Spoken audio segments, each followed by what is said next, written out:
अस्सलाम वालेकुम dear student. आज हमने जो अपना लेक्चर नंबर स्टार्ट करना है वो है लेक्चर नंबर 8। ठीक है, इसके स्टार्टिंग जो पॉइंट है वो लेक्चर नंबर 7 से मैच करते हैं। ठीक है, ट्राई करूँगी शॉर्ट एक्सप्लेन कर दूँ, लेकिन अगर किसी ने फुल देखना है इसके बारे में तो वो लेक्चर नंबर 7 देख ले, तो उसमें कंप्लीट इन्फॉर्मेशन है ओपन लूप सिस्टम के बारे में, क्लोज लूप सिस्टम के बारे में, क्योंकि ये वही रिपीट हो रहा है काफ़ी ज़्यादा। ठीक है, फिर भी ये थोड़ा सा लेंथी लेक्चर है। ठीक है, सिस्टम्स क्या होते हैं ये सारा डिस्कस हो गया था कि सिस्टम्स क्या होते हैं। सिंपल सिस्टम वो जगह कह दो वो जहाँ पे लोग मिलकर काम करते हैं कोई एक रिक्वायर्ड ऑब्जेक्टिव हासिल करने के लिए, वो आपके क्या होते हैं, सिस्टम होते हैं। सिस्टम की मेन चीज़ें होती हैं इनपुट, क्योंकि सिस्टम में हम इनपुट देते हैं, उस पर प्रोसेसिंग होती है और आपको आउटपुट मिलती है, यही सिस्टम का मेन मकसद होता है। ठीक हो गया, तो सिस्टम डिस्कस हो गया था। अब सिस्टम के क्या कंपोनेंट्स हैं ये पहले डिस्कस कर लिए थे। देखिए, किसी भी सिस्टम में क्या कंपोनेंट रिक्वायर्ड होंगे, इनपुट रिक्वायर्ड होगा, फिर उस इनपुट पे कुछ प्रोसेसिंग होनी होगी, फिर आउटपुट एलिमेंट्स जो उसका रिजल्ट चाहिए होगा हमें। ठीक हो गया, कंट्रोल मैकेनिज्म, मतलब हमने जो सिस्टम बनाया इनपुट दी तो यही हमने देखना है, कंपैरिजन देखना होगा कि actual with expected output is done with the help of control mechanism. देखेंगे कि वही आउटपुट आया जो मतलब हम एक्सपेक्ट कर रहे थे कि ये आएगा। फीडबैक सिस्टम से हमें जो है वो पता चल जाता है। ठीक है, और हम अपने एक्शन को एक्टिव एक्शन ले लेते हैं। ठीक है, once the control mechanism has been defined it is need to a reporting mechanism which should respond with the corrective action if required. ठीक हो गया, तो उसके बाद हमें ऑब्जेक्टिव देखने होते हैं। ठीक है, अगर ऑब्वियसली जब आपने एक्सपेक्टेड आउटपुट देखना है तो इससे एक्सपेक्टेड आउटपुट आप तभी देखोगे ना जब आपने कुछ ऑब्जेक्टिव्स बनाए होंगे अपने कि जी इसके अकॉर्डिंग हमारा आउटपुट आना चाहिए, तो ये भी एक इसका कंपोनेंट है। ठीक है, टाइप ऑफ सिस्टम क्या है, ओपन सिस्टम क्या है, close system, open loop system, close loop system discuss हो चुके हैं। ठीक है, हर सिस्टम जो होता है every system that is constructed is expected to generate, obviously जो भी सिस्टम बनाया जाता है उसने कुछ ना कुछ रिजल्ट तो आपको देना ही होता है। ठीक हो गया,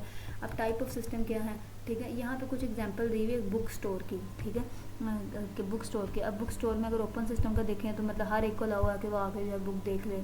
तो ये स्कूल लाइब्रेरी की एग्जांपल दी हुई है। इसमें क्लोज सिस्टम बनाया गया। क्लोज सिस्टम ऐसा है जिसमें रिस्ट्रिक्शन लगाई हुई है कि स्टूडेंट ही आ सकते हैं लाइब्रेरी में। तो यहाँ पे उन्होंने कुछ सिचुएशन दी है, छोटी सी एग्जांपल है कि बुक स्टोर में हैव, अगर एक बुक स्टोर का ओपन लूप सिस्टम है तो कस्टमर जो है कि आपको पता है कि ओपन लूप जो सिस्टम होता है उसमें फीडबैक नहीं ली जाती, उसमें फीडबैक का मैकेनिज्म नहीं होता। वो कह रहे हैं ओपन लूप सिस्टम है तो if customer feedback is not taken, अगर कस्टमर की मतलब बुक स्टोर करते हुए बुक स्टोर में कस्टमर की फीडबैक ना ली जाए, या क्लोज लूप है तो कस्टमर की फीडबैक ली होगी जो बुक सेलेक्ट कर रहे होंगे उसमें रखने के लिए स्टोर में। और स्कूल लाइब्रेरी की एग्जाम्पल बताया कि अगर ओपन लूप है तो स्टूडेंट की फीडबैक नहीं ली होगी कि किस किस्म की बुक हमने रखनी लाइब्रेरी में, लेकिन क्लोज लूप में स्टूडेंट की फीडबैक ली होगी।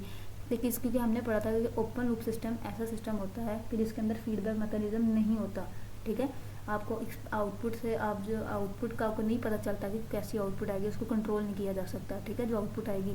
ठीक है, लेकिन क्लोज लूप सिस्टम में आपका फीडबैक मैकेनिज्म होता है और उसको देखते हुए आप अपने आउटपुट अपनी एक्सपेक्टेड आउटपुट लेकर आते हैं। ठीक है, वो आउटपुट कंट्रोल हो जाती है। ठीक है, अब ओपन लूप सिस्टम क्या है। ओपन लूप सिस्टम है ओपन लूप आर्किटेक्चर, मतलब अगर बिजनेस में ओपन लूप सिस्टम देखा जाए तो क्या है वगैरह। इन ओपन लूप आर्किटेक्चर में क्या होता है, बिजनेस डिसीजन मैनेजमेंट बनाती है। ठीक है, और उसके इम्पैक्ट मार्केट को होते हैं। ठीक है, लेकिन वो इम्पैक्ट के जो डिसीजन बनाते हैं वो डायरेक्टली मेजर नहीं कर सकते, इनडायरेक्टली मेजर होते हैं। मतलब अगर फॉर एग्जांपल एक इंश्योरेंस कंपनी उसने डिसाइड किया कि वो एक इंश्योरेंस निकालेगी, लेकिन जब तक वो इंश्योरेंस मार्केट में आ नहीं जाती तो फिर जाके पता चलेगा कि लोगों की इस पर अप्रूवल है इस इंश्योरेंस के लिए, या ये नई काइंड की इंश्योरेंस उन्हें पसंद है या नहीं है। ठीक है, तो ये ओपन लूप आर्किटेक्चर यहाँ पे है। तो अगर इसका इशू यही है ना कि ओपन लूप आर्किटेक्चर में क्या है, there is no direct relationship, मतलब कॉर्पोरेट डिसीजन रिजल्ट में कोई डायरेक्ट रिलेशनशिप नहीं है। वो एक अपना सिस्टम देख के अपने कंप्यूटर से सिस्टम देख के फैसला कर लेते हैं, बाद में उन्हें पता चलता है। क्योंकि देखिए जब उन्होंने अपना डिसीजन बनाया, ठीक है, big challenge open loop business को क्या है, ओपन लूप जो बिजनेस होते हैं उनको चैलेंज का सामना क्या करना पड़ा कि जिस वक्त वो अपना डिसीजन करते हैं तो ठीक है, और जब उन्हें उसके व्यूज़ मिलते हैं, फीडबैक मिलता है तो उसमें बहुत डिफ्रेंशिएट आ जाता है। ठीक हो गया, अब क्लोज लूप सिस्टम। ठीक है, फीडबैक जो है किसी भी क्लोज लूप सिस्टम का इंटीग्रल पार्ट है, ये हमने पढ़ लिया। ठीक है, the corrective action as a response to the output, दो चीज़ें इसके अंदर चाहिए होती है, एक आपको कंट्रोल मैकेनिज्म चाहिए होता है, एक ऑब्जेक्टिव। ठीक है, तो कंट्रोल लूप सिस्टम क्या होता है, यहाँ पे फीडबैक मौजूद होता है, फीडबैक मैकेनिज्म मौजूद होता है। ठीक है, in close loop decision environment the impact of decision को प्रिसाइजली मेजर किया जा सकता है। ठीक होगा, उसको देखा जा सकता है।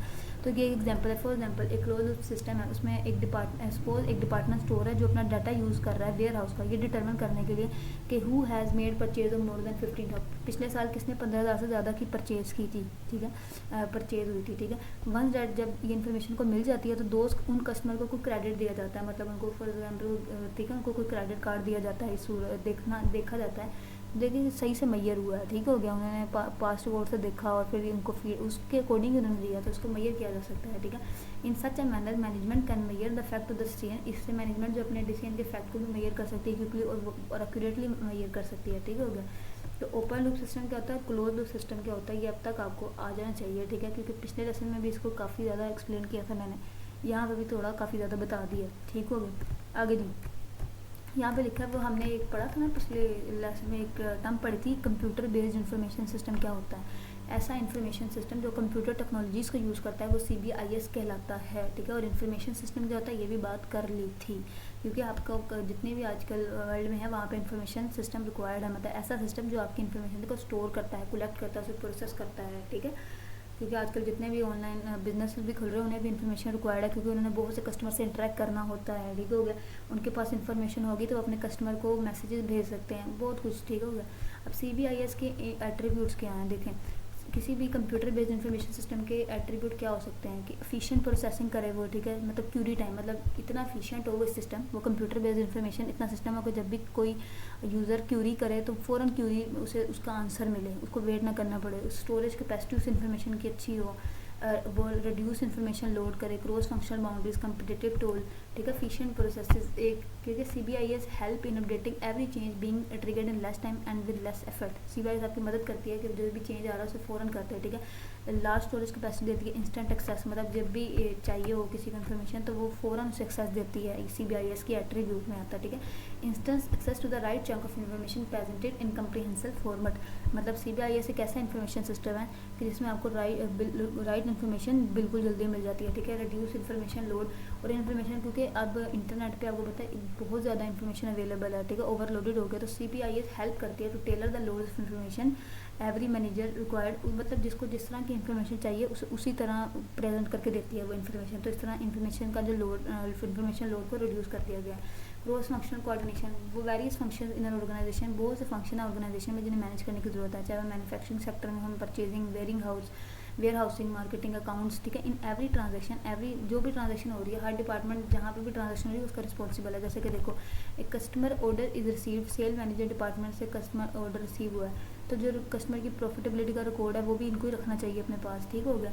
competitive tool, business invest to earn profits or for other non-profit business objective, CBIS can and should work to enhance the competitive advantage, मतलब CBIS को इंफॉर्मेशन सिस्टम को जो ऑर्गेनाइजेशन को प्रॉफिट भी पहुंचाना चाहिए, ठीक है, इनहेंस करना चाहिए उनके कम्पिटिटिव एडवांटेज को, मतलब इंफॉर्मेशन सिस्टम ऐसा ही बनना चाहिए आप लोगों का कि जो अगर आपका जो इंफॉर्मेशन सिस्टम है अपडेटेड होना चाहिए, ठीक हो गया।